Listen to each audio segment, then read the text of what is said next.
안녕하세요. 저는 결혼 5년차 30대 여성입니다. 사실 저는 살면서 딱히 큰 고난이라는 걸 겪어본 적이 없는 사람이었어요. 대단한 재벌은 아니지만 여유 있으신 부모님 밑에서 부족함 없이 무탈하게 자랐고 태생적으로 큰 욕심이 없는 성격인지 남 부러워하는 것 없이 제 인생에 만족하며 살았거든요. 그렇다고 제가 누리는 걸 당연하게 생각하지는 않아 부모님이 제게 해주신 만큼 자식의 본분을 다하려 했고, 그래서 공부도 열심히 하고 성적도 나쁘지 않게 대학도 잘 간 편이었어요. 그리고 어느 날 운명처럼 사랑하는 남자를 만나 남부럽지 않은 결혼식을 올리고 과분한 사랑을 누리며 살았습니다. 그래서 어쩌면 너무 교만하게도 제 인생이 앞으로도 계속 탄탄대로일 줄 알았나 봐요.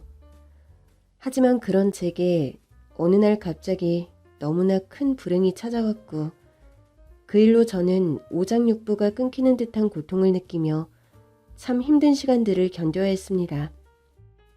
하지만 그 힘든 시절에도 저는 제가 사랑하는 사람들을 지키기 위해 노력해왔고 포기하지 않았기에 지금 제가 다시 행복을 찾을 수 있었던 게 아닌가 싶네요. 그래서 오늘 제가 그 이야기를 해볼까 해요. 앞에서 말한 것처럼 저는 중산층 가정에서 무탈하게 자란 사람이었고 제가 좋은 부모님을 만나 그런 환경에서 자랄 수 있었던 게 누구보다 행운이라는 걸 잘 알지만 그런 제 인생의 가장 큰 행운은 남편을 만난 일이 아닐까 싶습니다. 저희 남편은 처음 만났을 때부터 지금까지 제게 한결같이 좋은 사람이었거든요. 남편은 좋은 가정에서 잘 배우고 자란 티가 나는 예의 바르고 싹싹한 청년이었습니다. 그래서인지 남편은 남녀노소 가리지 않고 인기가 많았고 저 역시 그런 남편을 남몰래 흠모하곤 했었죠. 대학 시절 남편을 처음 알게 되며 제가 남편을 꽤 오래 짝사랑해왔거든요. 그러다 서로의 마음을 알게 되고 연인이 되며 바라던 사랑이 이루어진 저는 남편과 행복한 연애 시절을 보냈습니다.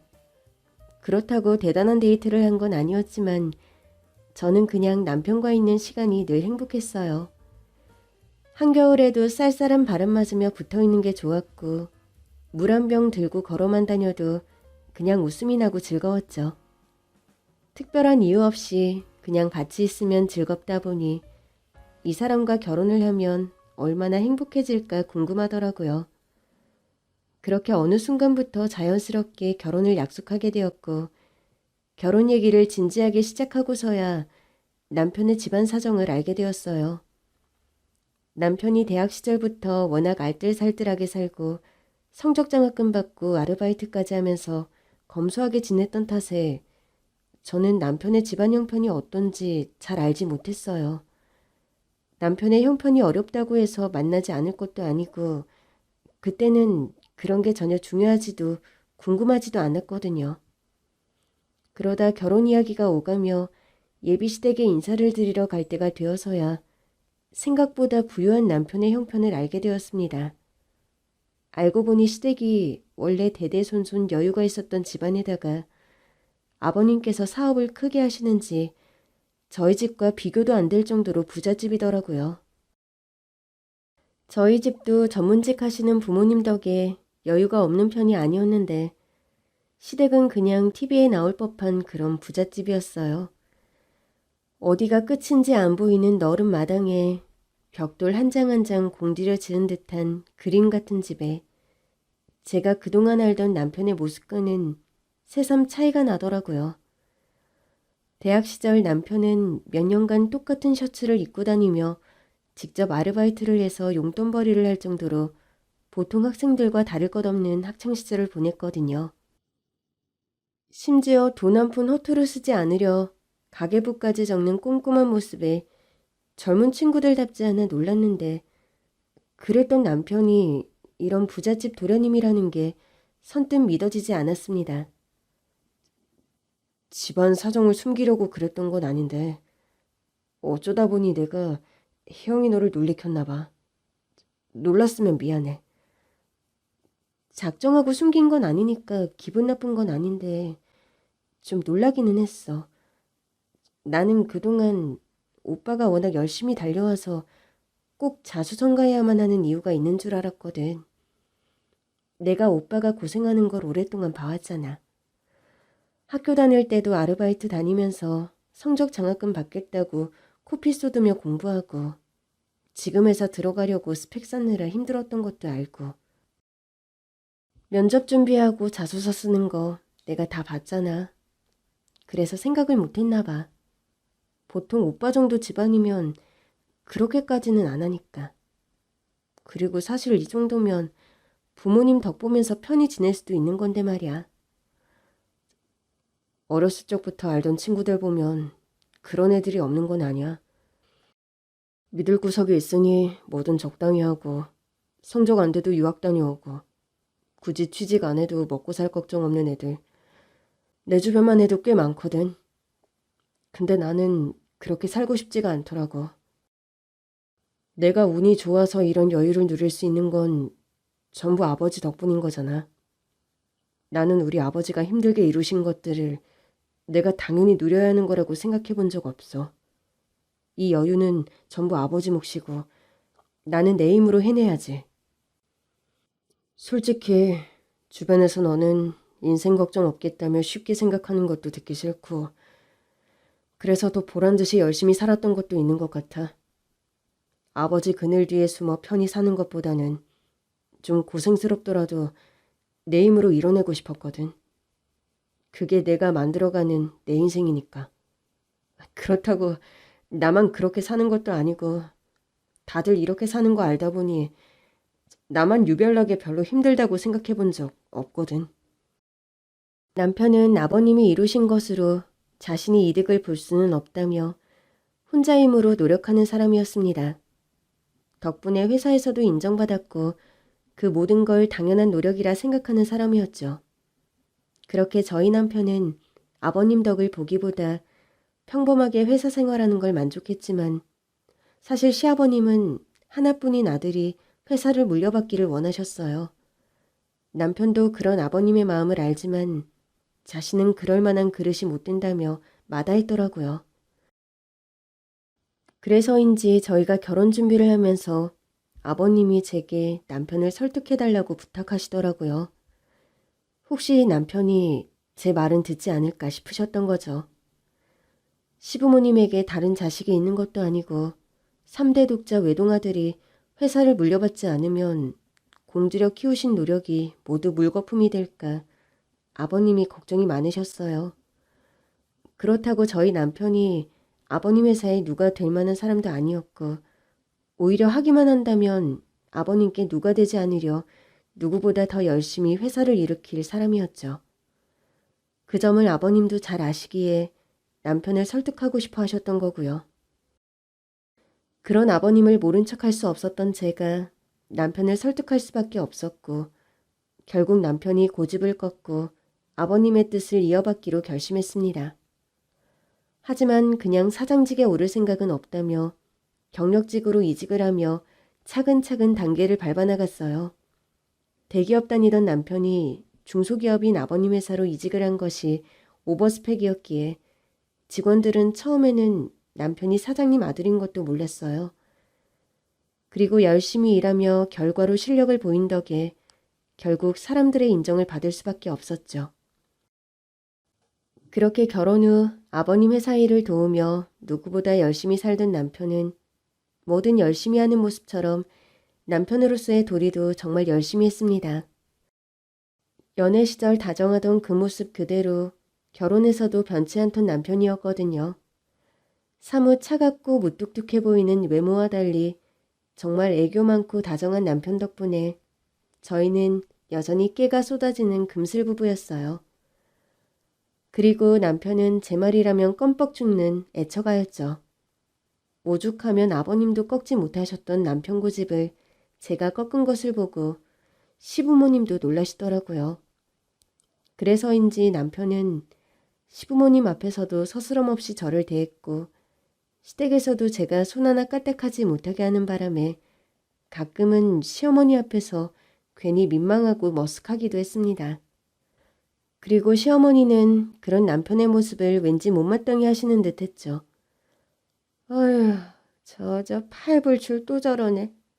니들은 이제 신혼도 아닌데 왜들 그렇게 붙어 다니니? 아니, 중현이 쟤는 네가 눈에 안 보이면 불안하다니?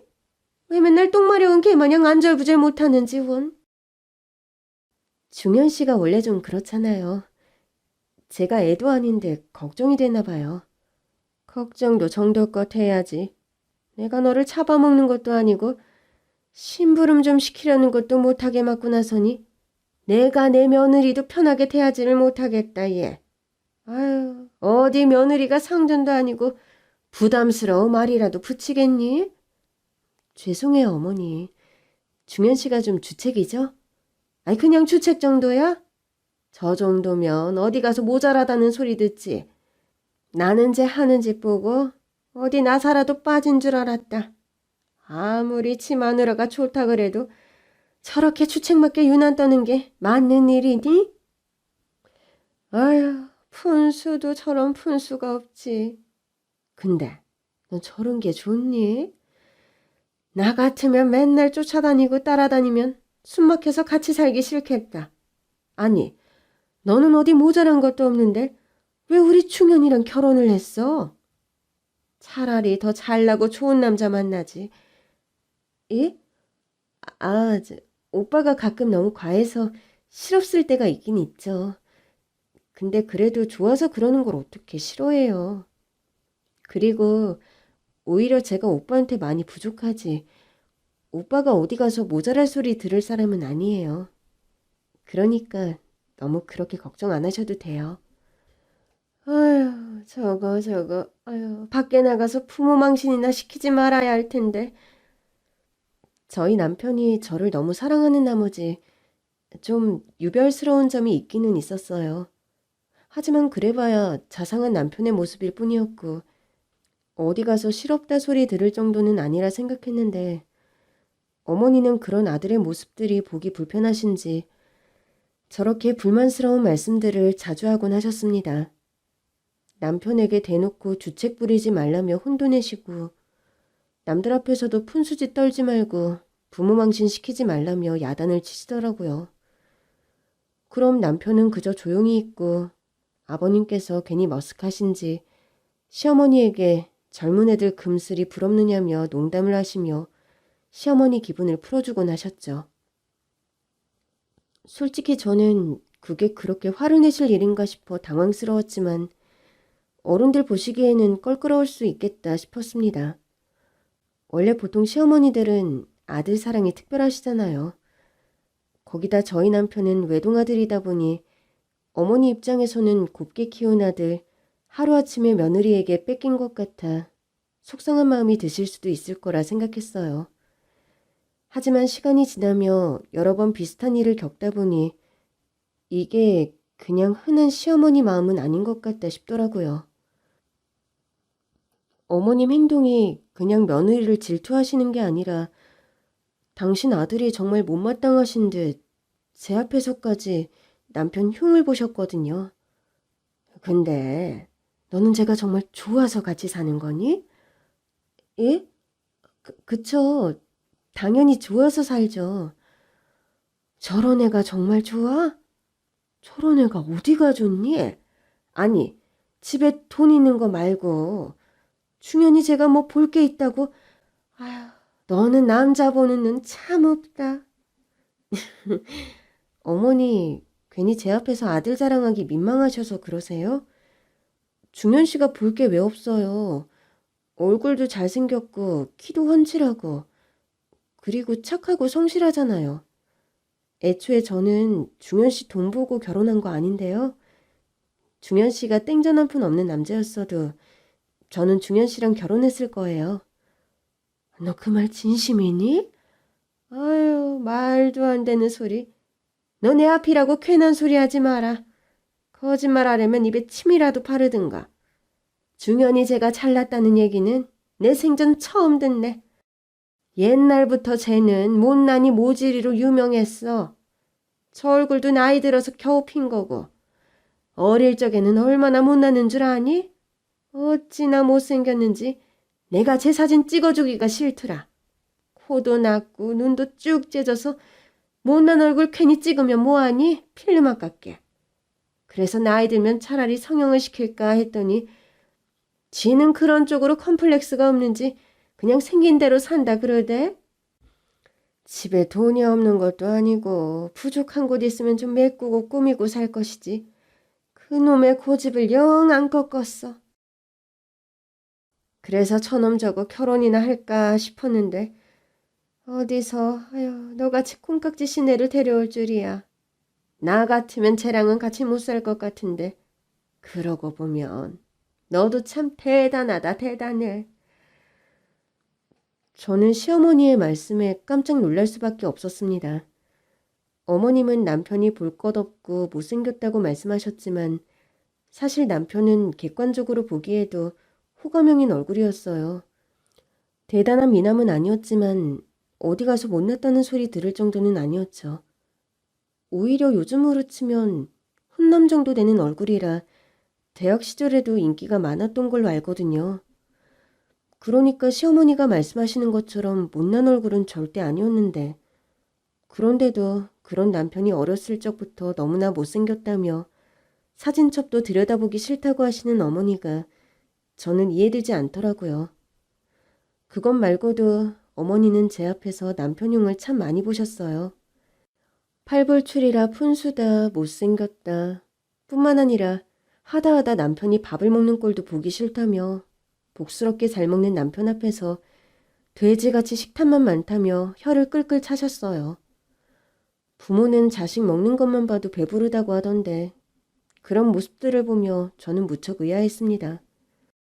다른 시어머니들은 하나뿐인 아들을 끔찍할 정도로 사랑하신다는데 저희 시어머니는 굳이 표현을 하지 않으시는 건지 아니면 주책 맞아 보이실까 일부러 제 앞에서 더 그러시는 건지 대체 왜 저러시나 싶었거든요.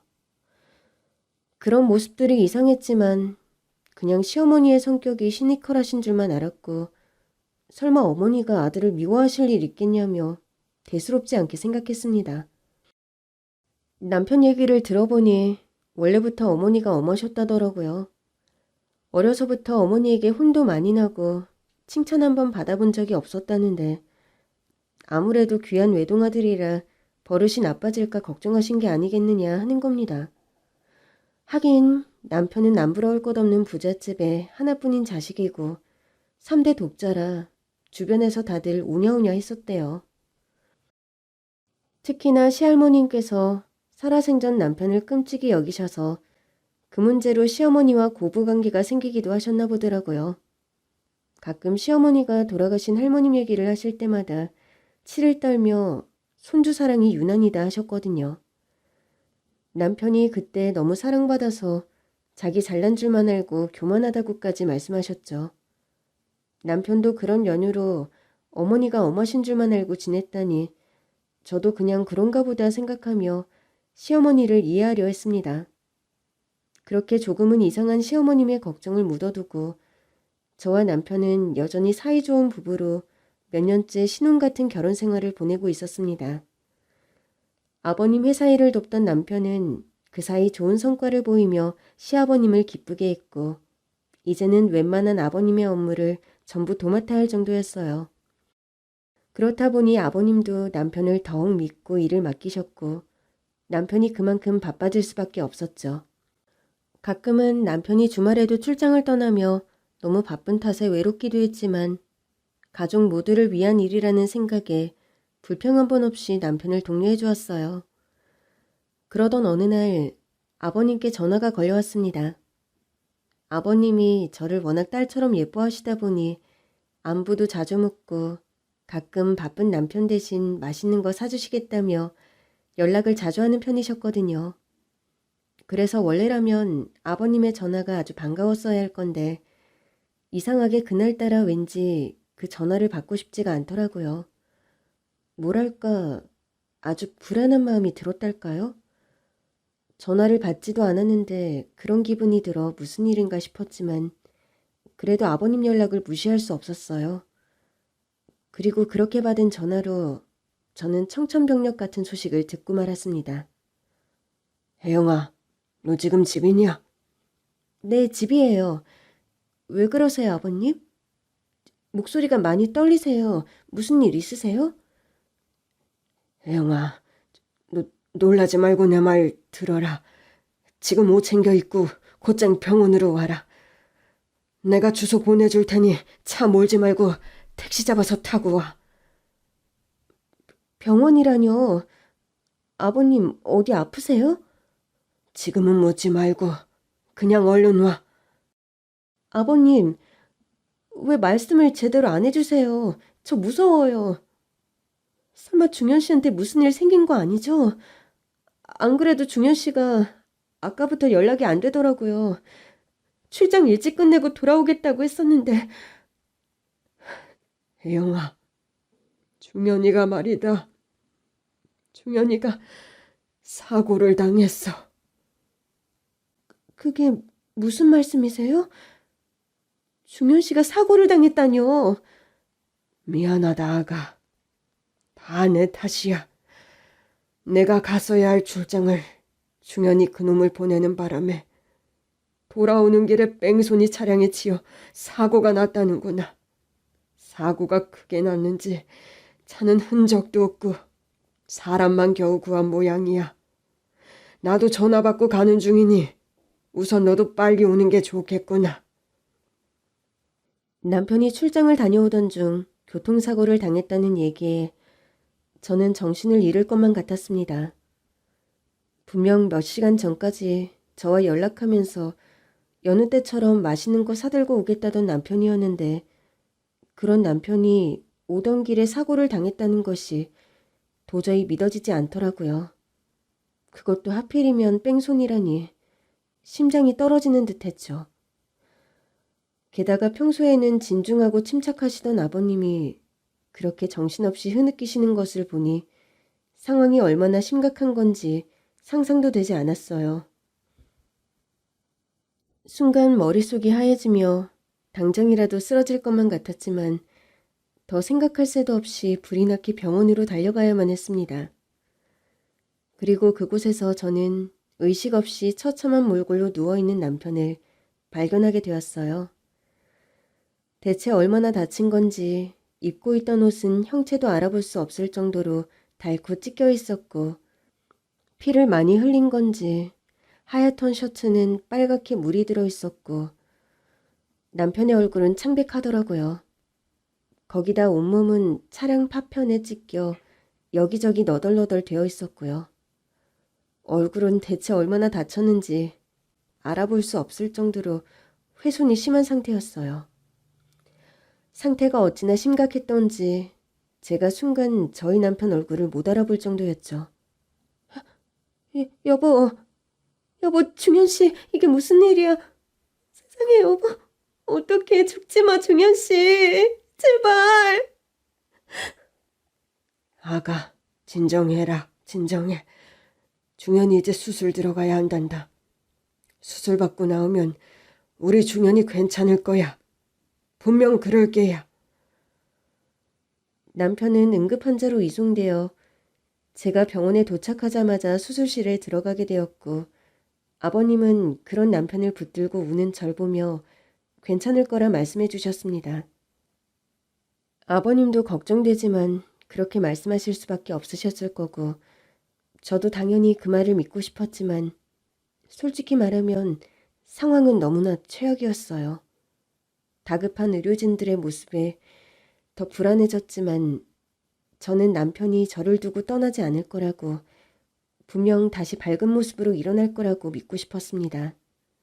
하지만 10시간이 넘는 긴 수술을 몇 번이나 받은 후에도 남편은 깨어나지 못했습니다.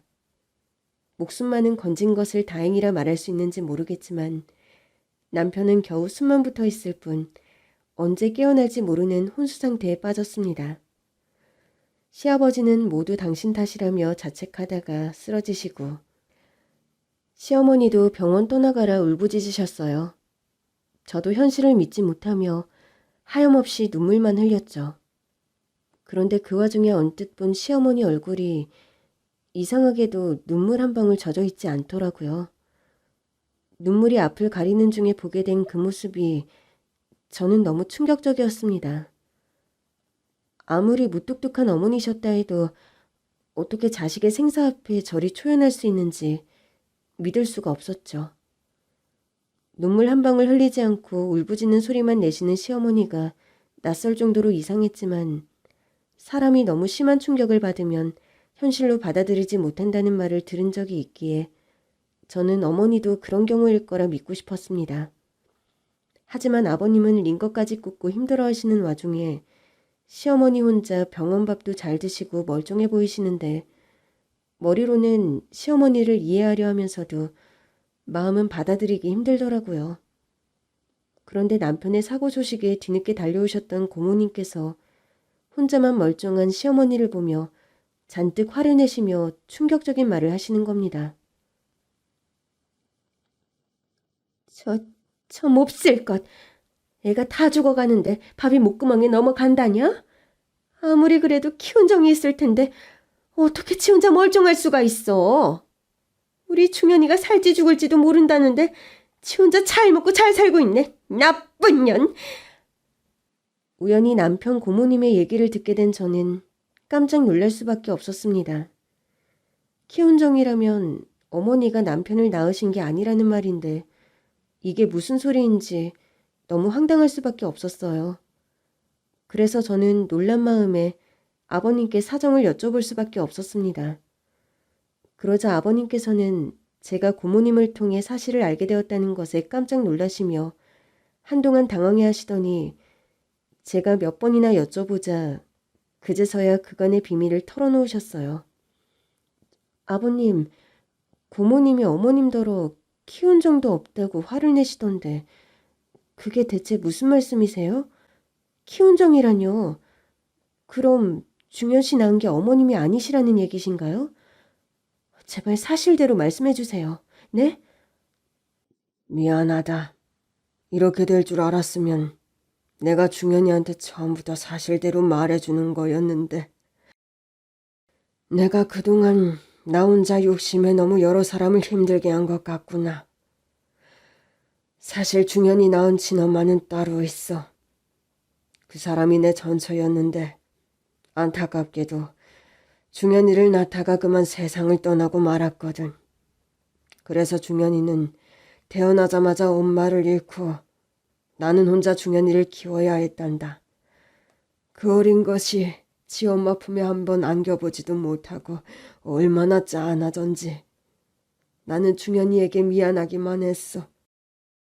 그래서 혼자서라도 아이를 잘 키워야겠다 생각했는데 돌아가신 우리 어머니께서 그 꼴을 두고 보지 못하시더구나.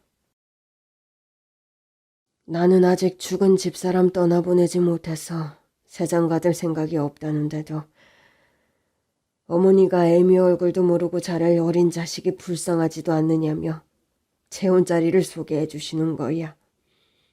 그러다 지금 중현이 엄마를 만났고 고민하다가 중현이를 위한다는 마음에 재혼을 하게 되었단다.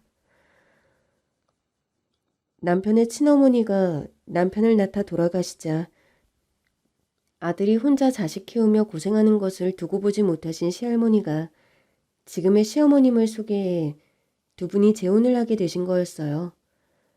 아버님도 어린 자식에게 엄마의 자리가 필요하다 생각하셨고 그렇게 재혼을 하게 되셨지만 태어나자마자 엄마를 잃은 자식을 걱정하셨던 아버님께서는 두 분 사이에 더 이상 자녀를 두지 않는 것을 조건으로 결혼 생활을 해오셨답니다. 그리고 아들을 너무 사랑하는 마음에 그런 복잡한 사정을 차마 자식에게 알릴 수 없었던 아버님 때문에 남편조차도 어머니가 친모인 줄 알고 살았던 거죠. 그때 중현이가 모르는 게 나을 거라 생각했어. 자기 엄마가 자기를 낳다가 죽었다는 걸 알면 애가 얼마나 상심이 크겠니. 그 생각을 하는 것만으로 가슴이 찢어져서 차마 진실을 말해줄 수가 없더구나. 중현이가 자라면서 말을 해주는 게 나을까 몇 번 고민하기도 했지만 이제 와서 사실을 말한다 한들 누구 하나 좋을 사람이 없겠다 싶었다. 너도 알다시피 중현이 엄마가 중현이에게 살가운 편은 아니잖니.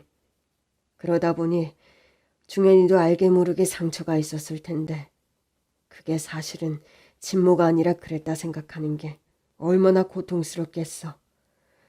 차라리 무심한 친모가 낫다고 생각해서 더 말을 못했단다.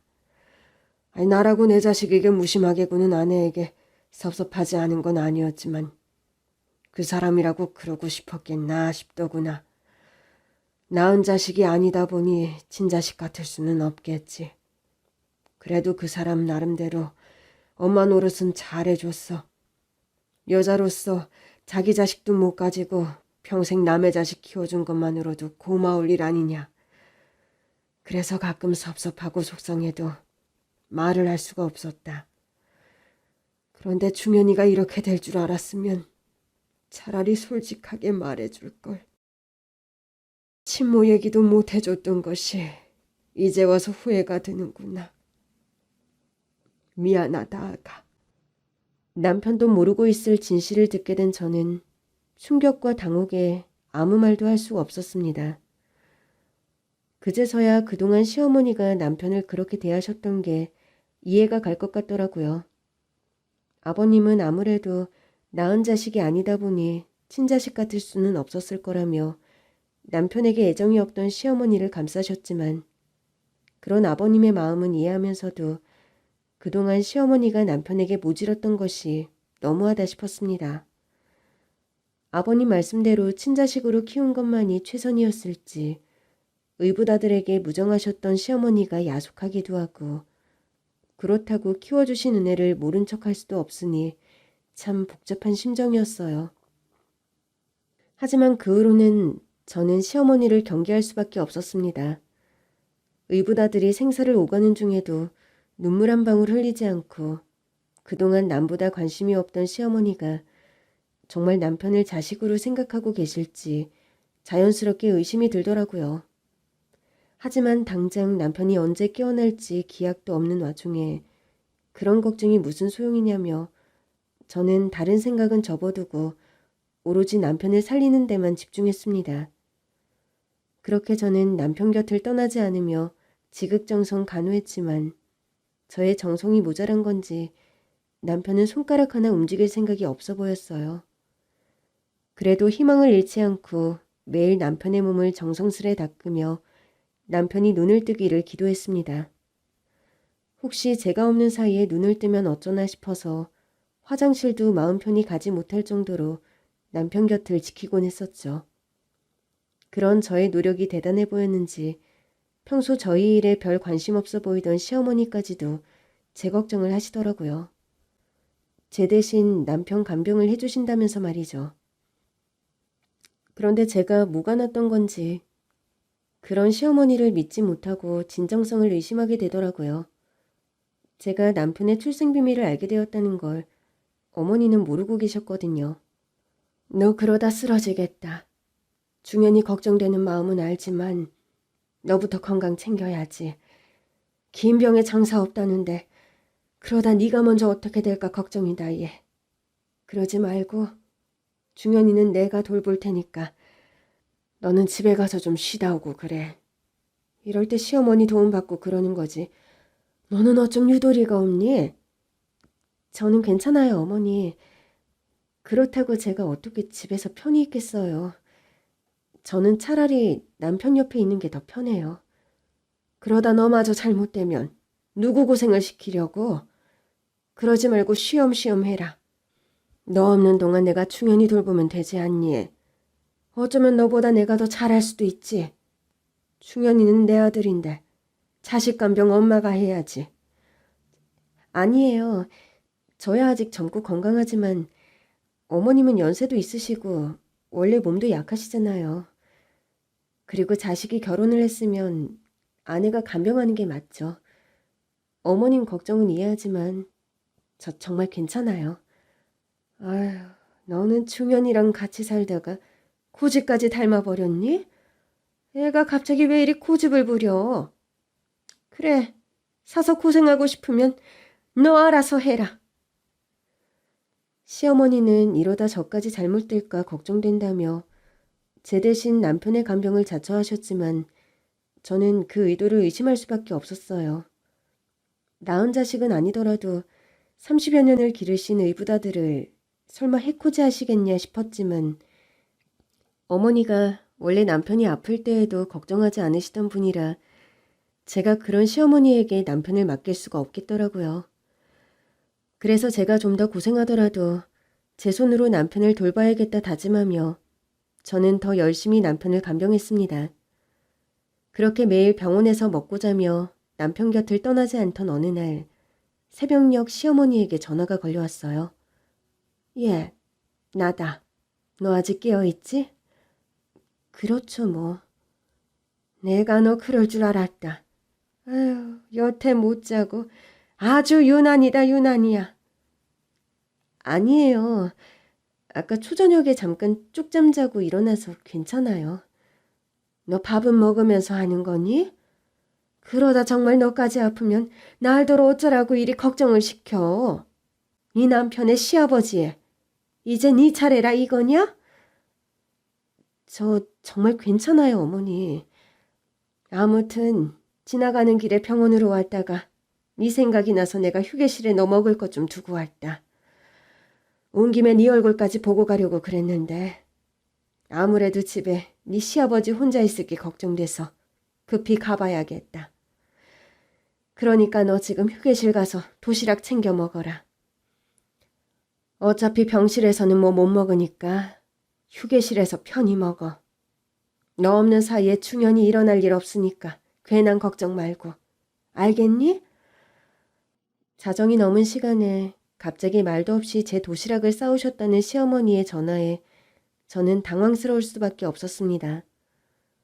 어머님이 웬일로 그러시나 싶으시면서도 오신 김에 얼굴 볼 수도 없이 돌아가신다며 도시락만 두고 가셨다는 게 의아하더라고요. 병실에서 휴게실이 거리가 있기는 해도 그 몇 분이 급하실까 싶었거든요. 하지만 집에 혼자 계실 시아버지 걱정에 그러신다니 그건 또 이해가 되더라고요. 남편이 그렇게 되신 후 자식 걱정에 혼자 회사 일까지 하셔야 하니 오죽 힘드셨는지 아버님도 건강이 많이 안 좋아지셨거든요. 아무튼 그래서 저는 어머님이 말씀하신 대로 병원 휴게실로 가보았습니다. 그러자 늦은 시간 아무도 없는 휴게실에 덩그러니 도시락통 하나가 놓여져 있더라고요. 안을 열어보니 따뜻한 밥에 고기 반찬들이며 손이 많이 가는 음식들이 들어있었는데 그걸 보니 시어머니가 정말 저를 걱정해 주신 건지 제가 그동안 시어머니를 너무 오해하고 있었던 건가 싶어 죄송스럽기까지 했습니다. 어머니가 정말 저를 걱정하신다면 남편을 걱정하시는 것도 진심일 거라는 생각에 남편이 얼른 일어나 제 대신 그 도시락을 먹었으면 싶은 마음이기까지 했죠. 그렇게 감동을 받으며 도시락을 먹으려던 저는 그 잠시도 남편을 그냥 두는 것이 불안해 휴대폰을 열었습니다. 사실 제가 남편을 혼자 두는 게 너무 걱정돼서 자리를 비울 때마다 홈카메라를 켜두고 다녔거든요. 그래서 그날도 평소처럼 자리를 비운 사이 남편을 지켜보려 휴대폰에 깔려있는 홈카메라 앱을 열었습니다. 그리고 화면을 본 순간 저는 너무 놀라 휴대폰을 떨어뜨리고 말았어요. 병실 안을 찍은 화면에 멀쩡한 모습의 남편이 서서 시어머니와 무슨 대화를 나누고 있더라고요. 순간 남편이 깨어난 것으로 생각한 저는 불이 나게 병실로 달려가려 했죠. 그런데 가는 도중 영상에서 나오는 소리에 멈칫할 수밖에 없었어요. 분명 화면으로 보이는 얼굴은 제 남편이었지만 그 사람 목소리가 제 남편이 아니었거든요. 그제서야 화면을 자세히 들여다본 저는 제 남편이 침대에 그대로 누워있는 것을 발견했습니다. 하지만 그 앞에는 분명 남편과 똑 닮은 남자가 서 있었어요. 그럼 대체 저 사람은 누구인가 소름이 끼치려는데 병실에 같이 있던 시모가 그 남자에게 아주 다정한 목소리로 아들이라고 부르는 거예요. 그 순간 저는 제 남편을 닮은 그 남자가 시모의 친아들이라는 것을 눈치챌 수 있었습니다. 그리고 그 두 사람의 대화 내용으로 그 남자의 얼굴이 왜 그렇게 소름 끼칠 정도로 제 남편과 닮아 있는지도 알 수 있었죠. 엄마, 이렇게 하는 게 정말 맞는 거예요? 이러다가 그냥 들키면 우리 둘 다 끝장인 거 아니에요? 이 방법밖에 없다고 엄마가 말했잖아. 그럼 저놈 얼굴 따라 성형까지 했는데 이제 와서 물리게? 그럴 수는 없어. 그리고 어차피 우리들만 입 맞추면 알아차릴 사람 아무도 없다니까 그래. 목소리 다른 거야 사고 후유증이라 하면 그만이고 수술도 여러 번 받았으니 얼굴 좀 달라 보이는 것 정도는 이해하겠지. 거기다 내가 내 아들이라 하는데 누가 토를 달겠니? 저는 마누라 있잖아요. 둘이 죽고 못 사는 사이라며. 그 여자가 자기 남편 아니라 그러면 어떻게 하느냐고요. 나는 불안하니까 저놈을 차라리 죽이자니까요.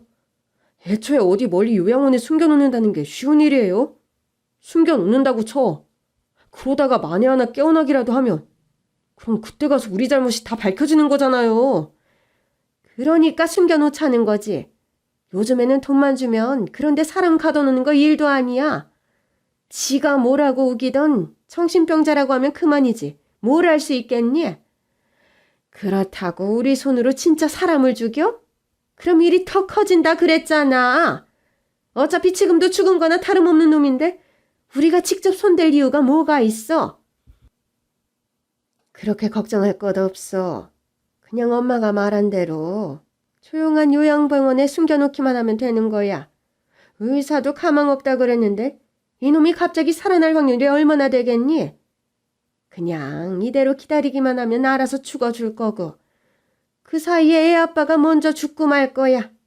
그럼 그때 가서 우리는 손 싹 털고 원하는 대로 살면 그만이야.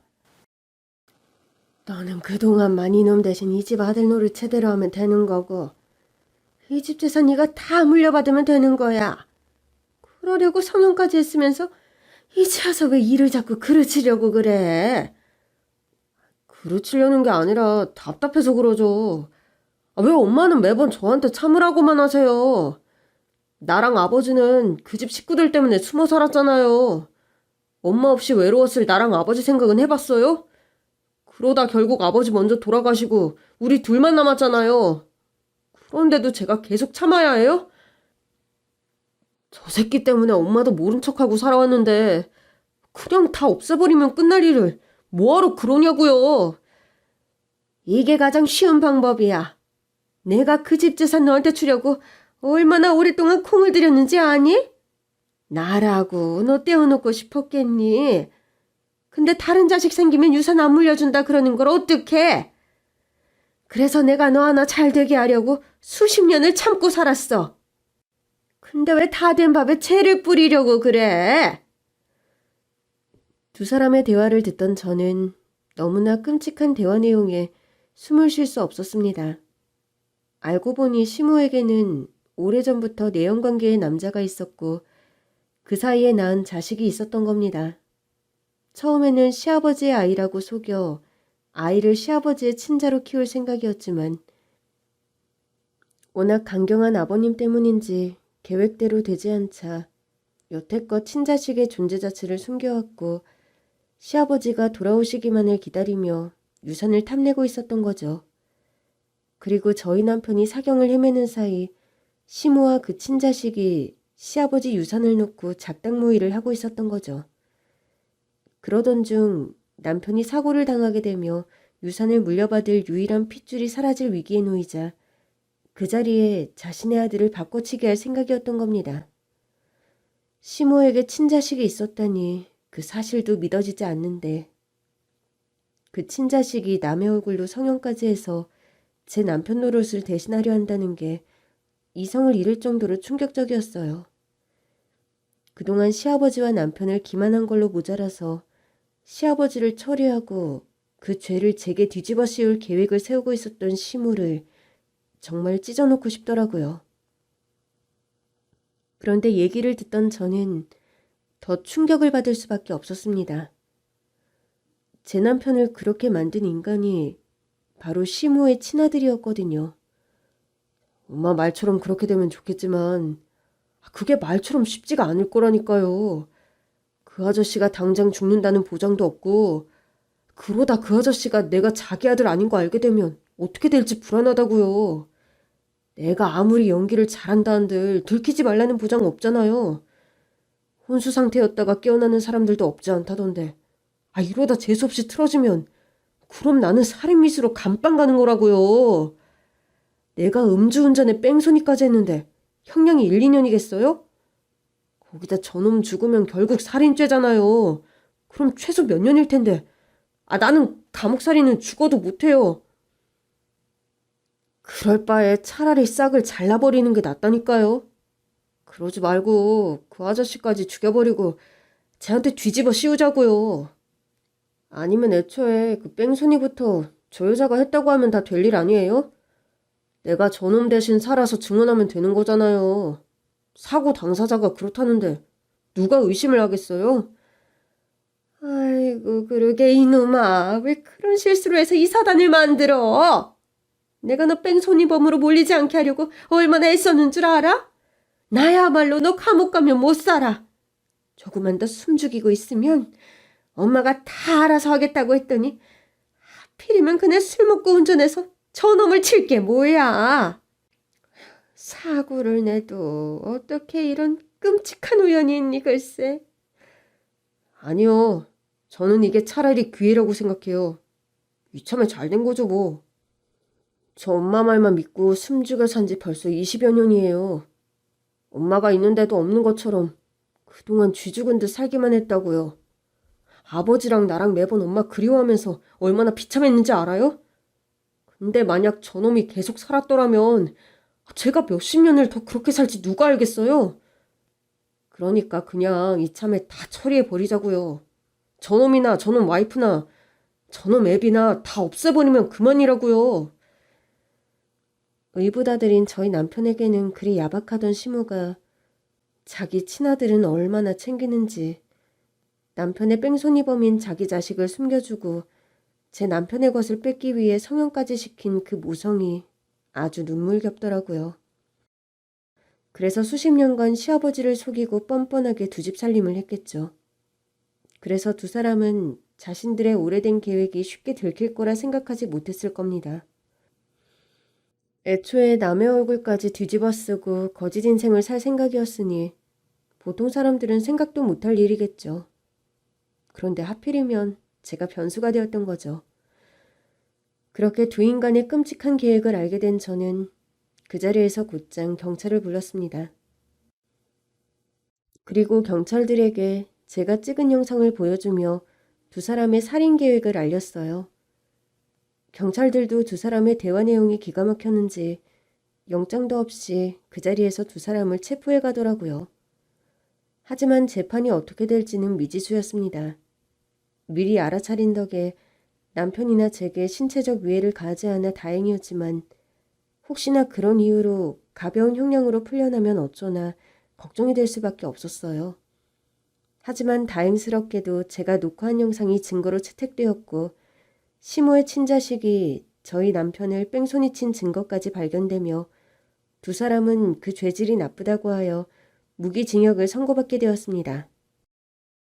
시모에 대한 진실을 전부 알게 되신 아버님은 믿었던 사람에게 뒤통수를 맞아 충격을 받으셨지만 두 사람이 무거운 형량을 받으신 것을 보시고 위안을 얻으셨습니다. 그리고 사랑하던 아들이 무사한 것으로 안심하시며 그 후로는 아들을 위해 꿋꿋이 버티셨어요. 남편이 다시 깨어날 날이 올 거라 믿으신 거죠. 저 역시 제발 남편이 깨어나기를 매일 울며 기도했습니다. 그리고 그런 저희의 노력이 하늘에 닿았던 건지 남편이 쓰러진 지 2년 만에 드디어 의식을 되찾게 되었어요. 기대하지 말라던 의사 선생님도 수십 년 만에 처음 보는 일이라며 놀라셨으니 정말 기적일 수밖에 없었죠. 그 후 남편은 재활과 수술을 여러 번 받으며 다시 예전의 건강한 모습을 되찾아가게 되었습니다. 남편이 잠들어 있던 사이 어떤 일들이 있었는지 남편도 다 알게 되었지만 적지 않은 충격을 걱정하던 제 우려와 달리 남편은 생각보다 빨리 충격을 털어내었어요. 아무래도 한번 죽다 살아나 보니 모든 게 초연해지는 모양이었죠. 그렇게 남편은 저와 아버님의 도움으로 빠르게 건강과 웃음을 되찾을 수 있었고, 오랫동안 마음고생하셨던 아버님은 다시 깨어난 남편에게 고마워하시며 남편에게 회사를 물려주시고 지금은 노인대학을 다니시며 평안한 노후를 즐기고 계십니다. 어쩌면 아버님은 수십 년 함께했던 짝을 잃어버리셨으니 더 힘드셨을 텐데도 잘 이겨내 주셔서 다행이라 생각이 드네요. 그래서 저와 남편이 혼자 되신 아버님의 곁을 더 오랫동안 지켜드리려 합니다. 그리고 저희 식구에게 해를 가하려던 그 인간들은 아주 오랫동안 어두운 감옥에서 죗값을 제대로 치르기를 바라네요. 그럼 저와 저희 남편 그리고 시아버지까지 저희 식구들 앞으로 건강하고 무탈하게 지낼 수 있기를 염원하며 제 이야기를 마치겠습니다. 들어주신 여러분들도 모두 행복하시기를 바랄게요.